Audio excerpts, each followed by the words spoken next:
International Labour Day grants a timely reminder of our constitutional and moral duty to uphold the dignity of labor without discriminating by age, gender, race, ethnicity, or ability, and to continually confront the evolving challenges facing our workforce. This year's theme, self-reliance in production, is the key to economic growth and resonates deeply with our collective national ambition.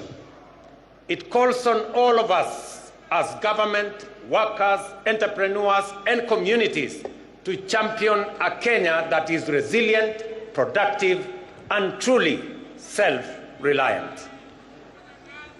It is in this spirit that this week the Cabinet approved the 2025 Finance Bill, a key instrument in our ongoing national economic transformation quest. This bill has been carefully crafted to stimulate economic growth, deliver efficiency, and enhance competitiveness and expand opportunity. In fact, its provisions are designed to offer targeted relief for both businesses and workers, and to support the spirit of enterprise and productivity. Notably, to improve workers' take-home pay, employers will now be required to apply eligible tax relief and exemptions directly when calculating pay as you earn, a significant shift from the current system where such reliefs can only be claimed from Kenya Revenue Authority. Precisely what Atwoli was talking about. I think he read my speech, and that is why he was raising those issues.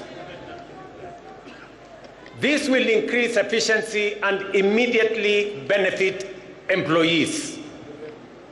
Additionally, all pensions and gratuity payments for both the public and private sector will now be tax exempt. This reform is a recognition of the service and sacrifice of our senior citizens and workers, and a step towards ensuring that retirement is met with dignity, not stress. Small businesses will also benefit from simplified tax treatment, as they will now be allowed to fully deduct the costs of everyday equipment in the year of purchase, thereby eliminating unnecessary delays in accessing or assessing tax relief.